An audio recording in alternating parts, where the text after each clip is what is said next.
Praise the Lord. आप सभी को जय मसीह की। मैं विश्वास करती हूँ कि आप लोग भले चंगे होंगे, परमेश्वर में आनंदित होंगे। आज हम एक ऐसे विषय पर बात करेंगे, एक ऐसी सच्चाई जिसे मनुष्य जानना नहीं चाहता, सुनना नहीं चाहता, अगर सुनता है तो उस पर ध्यान देना नहीं चाहता, और वो है अंतिम बैरी। मनुष्य का अंतिम बैरी कौन है, इसको जानने के लिए हम देखेंगे कि मनुष्य जो कि इस दुनिया में पैदा होता है, और जब वो पैदा होता है बड़ा खूबसूरत होता है, जवान होता है, धीरे धीरे बच्चा जो है वो बड़ा होता है, और बड़े होते हुए वो जवान होते हुए, लेकिन एक दिन ये बुढ़ापा आ जाता है। ये क्यों आ जाता है? जैसे कि हम देखते हैं दुनिया में बहुत सारे फेमस लोग हैं जिनकी मनुष्य बहुत कॉपी करता है। उनकी जैसे बाल बनाना, उनके जैसे कपड़े पहनना, उनके जैसे उठना बैठना उसके जीवन में होता है, लेकिन वो ये भूल जाता है कि ये ऐसा होता क्यों है। क्योंकि इसका कारण है पाप। और पाप जो कि है, जिसके लिए मनुष्य जानना नहीं चाहता, खोजना नहीं चाहता कि ये पाप आया कहाँ से, ये क्यों मनुष्य के जीवन में है।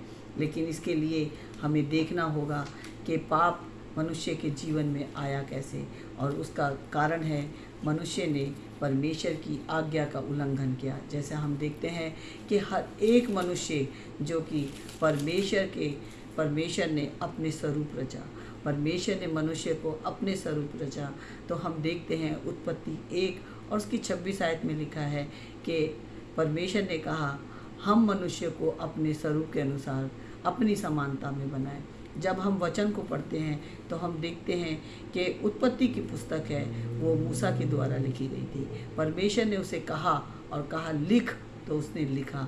और हम देखते हैं कि ये जो पाप मनुष्य में आया किस कारण, क्योंकि परमेश्वर की आज्ञा का उल्लंघन हुआ। हम देखते हैं कि परमेश्वर ने मनुष्य को जब बनाया, उससे पहले सब कुछ बनाया, अच्छा वृक्ष बनाए, अच्छा वाटिका में रखा, लेकिन उसने क्या किया?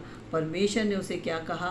परमेश्वर ने कहा कि यहाँ लिखा है उत्पत्ति 2 उसकी 16 आयत में, और यहोवा परमेश्वर ने आदम को यह आज्ञा दी कि तू वाटिका के सब वृक्षों का फल बिना खटके खा सकता है, तू जो चाहे। आज हम अच्छे अच्छे फल खाते हैं, वो हमें परमेश्वर की ओर से मिले। तो परमेश्वर ने मनुष्य को किसी भी चीज़ के लिए मना नहीं किया था कि इस वृक्ष का फल मत खाना, लेकिन एक वृक्ष के फल को खाने को मना किया था, और वो था भले और बुरे की ज्ञान का वृक्ष। लेकिन जो हमारा अंतिम बैरी है, जो कि शैतान नहीं चाहता कि हम परमेश्वर के साथ रहें, उसने उस समय भी मनुष्य को कहा कि नहीं नहीं, अगर तू इस वृक्ष का फल खाएगा तो तू बहुत बुद्धिमान हो जाएगा, ज्ञानवान हो जाएगा।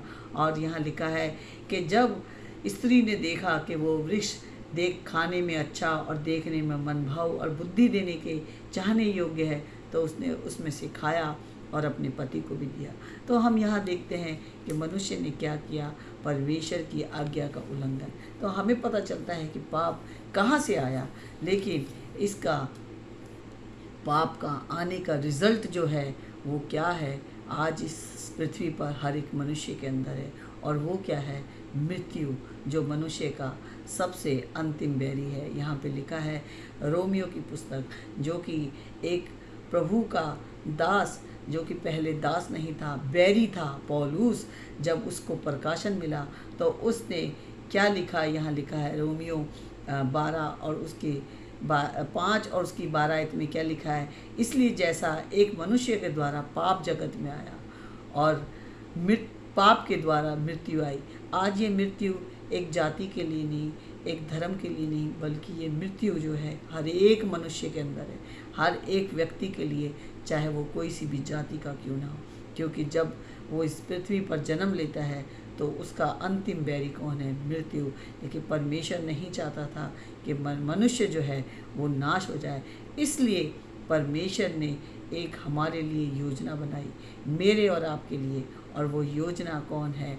वो योजना है, यहाँ पर लिखा है, जैसा एक मनुष्य के पाप के का फल मृत्यु हुआ, वैसा ही दान की दशा नहीं, क्योंकि एक ही के कारण दंड की आज्ञा का फैसला हुआ, परंतु बहुत से अपराधों के कारण ऐसा वरदान उत्पन्न हुआ कि लोग धर्मी ठहरे। परमेश्वर ने हमारे लिए एक ऐसा वरदान उत्पन्न किया जिसके कारण हम धर्मी ठहर सके। क्योंकि लिखा है, जब एक मनुष्य के अपराध के कारण मृत्यु ने उस एक ही के द्वारा राज्य किया है, तो जो लोग अनुग्रह और धर्म रूपी वरदान बहुतायत से पाते हैं, वे एक ही मनुष्य अर्थात यीशु मसीह के द्वारा अवश्य ही अनंत जीवन में राज्य करेंगे।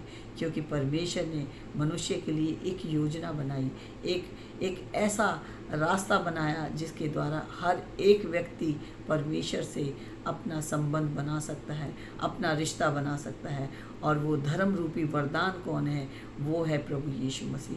क्योंकि लिखा है, इसलिए जैसा एक अपराध सब मनुष्यों में दंड की आज्ञा का कारण हुआ, मनुष्य ऐसा कोई भी नहीं है जो कि इस दंड से बच जाए।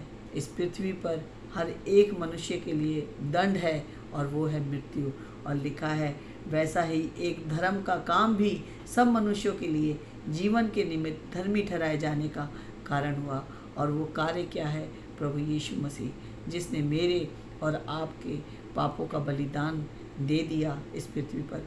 आज हमें किसी भी व्यवस्था के द्वारा, आज हमें किसी भी नियम के द्वारा कोई बलिदान करने की ज़रूरत नहीं कि हम किसी भी बछड़े या बकरे के लहू को बहाएं, बल्कि आज हमारे लिए व्यवस्था जो ठहरी है वो अनुग्रह की है। और लिखा है, क्योंकि जैसा एक मनुष्य की आज्ञा ना मानने से बहुत लोग पापी ठहरे, वो आदम जिसने परमेश्वर की आज्ञा का पालन नहीं किया, आज ये जो अंतिम बैरी मृत्यु है वो हर एक मनुष्य में फैल गई।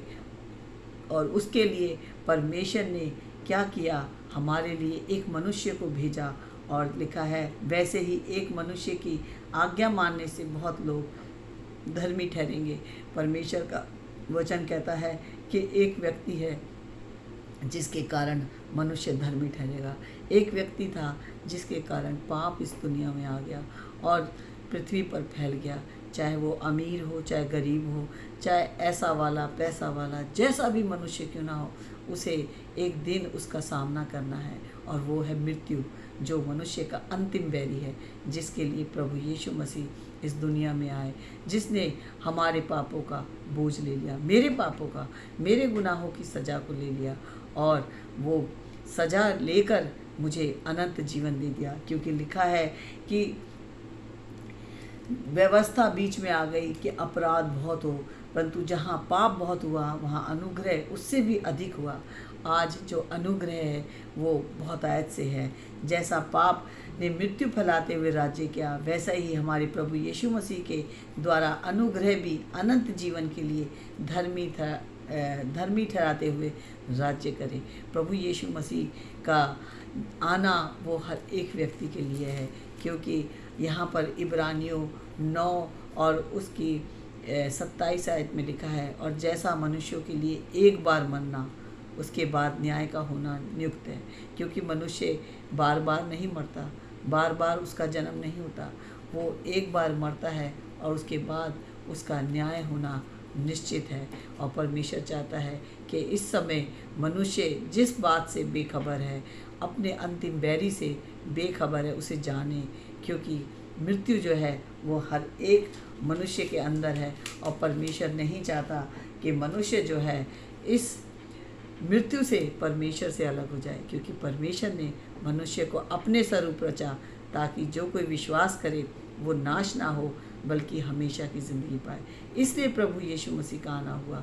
और वचन कहता है कि जो हमने पढ़ा पहला कुरिन्थियों 15, और उसमें यहाँ इस तरह से लिखा था कि मृत्यु पर कौन जय पाएगा, मृत्यु पर कौन अधिकार जता सकता है। तो यहाँ लिखा है कि जैसे मैंने पढ़ा, हे मृत्यु तेरी जय कहाँ रही, हे मृत्यु तेरा डंक कहाँ रहा। जो कि मृत्यु ने मनुष्य को परमेश्वर से अलग कर दिया। लेकिन यहाँ लिखा है, मृत्यु का डंक पाप है और पाप का बल व्यवस्था है। पहले व्यवस्था थी जो मनुष्य के बीच में आई, और मनुष्य ने अपने गुनाहों के लिए बछड़े और बकरे का लहू बहाया। लेकिन परंतु परमेश्वर का धन्यवाद हो जो हमारे प्रभु यीशु मसीह के द्वारा हमें जयवंत करता है। आज हमें किसी बछड़े और बकरे के लहू की ज़रूरत नहीं, आज हमें कुछ भी ऐसी बलिदान करने की ज़रूरत नहीं, जिसके द्वारा हम परमेश्वर से हमारा मेल हो। लेकिन आज हमें ज़रूरत है तो प्रभु यीशु मसीह के पास आने की, क्योंकि इसलिए लिखा है कि परंतु परमेश्वर का धन्यवाद हो जो हमारे प्रभु यीशु मसीह के द्वारा हमें जयवंत करता है। आज अगर मृत्यु पर जय पाई है तो प्रभु यीशु मसीह ने, उसी के द्वारा हम परमेश्वर के पास हमारा मेल हो सकता है। इसीलिए लिखा है कि हे मेरे प्रिय भाइयों, यहाँ पर कोई जाति नहीं, कोई धर्म नहीं, बल्कि हर एक व्यक्ति के लिए लिखा है कि हे मेरे प्रिय भाइयों, दृढ़ और अटल रहो। वो कहता है कि तुम लोग अपने विश्वास में अटल रहो और प्रभु के काम में सर्वदा बढ़ते जाओ। आज मैं जो काम कर रही हूँ वो काम कर रही हूँ प्रभु का, जो कि मेरे भाई बहन, मेरे मित्र जो नहीं जानते कि हमारा अंतिम बैरी मृत्यु है, और उससे अगर हमें कोई बचा सकता है तो वो सिर्फ प्रभु यीशु मसीह, क्योंकि ये जानते हुए कि तुम्हारा परिश्रम प्रभु में व्यर्थ नहीं। मेरा ये परिश्रम मेरे अपने उन बहन भाइयों के लिए, मित्रों के लिए, रिश्तेदारों के लिए, दोस्तों के लिए है जो कि इस अंतिम बैरी से बहुत बेखबर हैं और नहीं चाहते और नहीं जानते कि ये अंतिम बैरी हमें परमेश्वर से अलग कर देगा। लेकिन प्रभु यीशु मसीह इसलिए इस दुनिया में आए ताकि हर एक व्यक्ति, चाहे वो अमीर हो, गरीब हो, ऐसा वाला, पैसा वाला, जैसा भी हो, उसे अपने पापों की क्षमा मांगनी है। उसे आज ही मौका है। मृत्यु के बाद वो क्षमा नहीं मांग सकता। मृत्यु से पहले ही उसे इस बात पर विश्वास करना है कि मैं पापी हूँ, मैं गुनहगार हूँ, मुझसे अपराध हुआ। क्योंकि हर एक मनुष्य जो जन्म लेता है वो पापी है, लेकिन जो अनुग्रह आया है और जो इस पाप पर जयवंत हुआ है उसका नाम प्रभु यीशु मसीह है। उसे जानना बहुत ज़रूरी है। अगर उसे अभी तक नहीं जाना तो ये पवित्र शास्त्र जो किसी भी व्यक्ति के लिए है, ऐसा कोई नहीं है, किसी जाति के लिए नहीं, बल्कि इस पृथ्वी के हर एक व्यक्ति के लिए है जो ये पवित्र शास्त्र पढ़े और जाने कि मेरे पापों से मुझे क्षमा कैसे मिल सकती है, मेरा परमेश्वर के साथ कैसे मेल हो सकता है। कोई और रास्ता नहीं हमारे पास परमेश्वर से मेल करने का, क्योंकि परमेश्वर ने मनुष्य को अपने स्वरूप बनाया। कोई जाति नहीं, कोई धर्म नहीं, बल्कि हम सब एक समान है क्योंकि हम मनुष्य हैं। इसलिए परमेश्वर चाहता है कि हर एक व्यक्ति का मेल हो जाए और वो इस अनुग्रह को पहचान ले जो परमेश्वर ने मेरे और आपके लिए दिया है। क्योंकि अंतिम बैरी पर जयवंत हुआ है तो सिर्फ प्रभु यीशु मसीह, जो कि हमारे गुनाहों के लिए मारा गया, गाड़ा गया और तीसरे दिन मुर्दों में से जी उठा, ताकि जो कोई विश्वास करे वो नाश ना हो बल्कि हमेशा की ज़िंदगी पाए। परमेश्वर ने मनुष्य को कहा कि वो जाने। यहाँ पे लिखा है यूहन्ना 17 में लिखा है कि प्रभु यीशु मसीह ने भी जो प्रार्थना की थी वो यही प्रार्थना की थी कि अनंत जीवन ये है। यहाँ लिखा है यूहन्ना 17 उसकी 3 आयत में लिखा है कि अनंत जीवन ये है कि वे तुझ एकमात्र सच्चे परमेश्वर को और यीशु मसीह को जिसे तूने भेजा है जाने। परमेश्वर यही चाहता है कि मनुष्य जो है वो यीशु मसीह को जाने, क्योंकि परमेश्वर नहीं चाहता वो जो कि जगत में है, क्योंकि लिखा है कि मैंने तेरा वचन उन्हें पहुंचा दिया और संसार ने उनसे बैर किया, क्योंकि जैसा मैं संसार का नहीं वैसा वे भी संसार के नहीं। आज मुझे और आपको इस संसार में रहते हुए आज ये वचन मिला है, और ये वचन जो कि देहधारी हुआ, लिखा है यूहन्ना 1:1 में कि वचन देहधारी हुआ और जो पृथ्वी पर आया, और ये वचन आज मेरे और आपके हाथ में है। अगर जिसके पास अगर नहीं है तो वो हमें बता सकता है, फ़ोन कर सकता है कि उसके पास अगर ये वचन नहीं है। तो मेरा फ़ोन नंबर है 6472711687। आप फ़ोन कर सकते हैं, मैं आपको पवित्र शास्त्र पहुंचा दूंगी। जहाँ भी आप रहते हैं आप अपना एड्रेस बताएं ताकि आपके पास ये पवित्र शास्त्र पहुंच सके, ताकि इससे आप लाभ उठा सकें और अंतिम बैरी को जान सकें। जो हम सब का अंतिम बैरी है वो है मृत्यु, ताकि हम मृत्यु पर जयवंत हो सके, क्योंकि प्रभु नहीं चाहता, परमेश्वर नहीं चाहता कि मनुष्य परमेश्वर से अलग हो जाए। आप सभी को जय मसीह की। और यह मेरी आपसे कहना है कि इस वीडियो को आप देखें, अपने मित्रों तक, अपने मित्रों तक पहुंचाएं, ताकि हर एक व्यक्ति इस अंतिम बैरी को जान सके कि अंतिम बैरी मृत्यु, जो कि हमें परमेश्वर से अलग करता है। आप सभी को गॉड ब्लेस यू।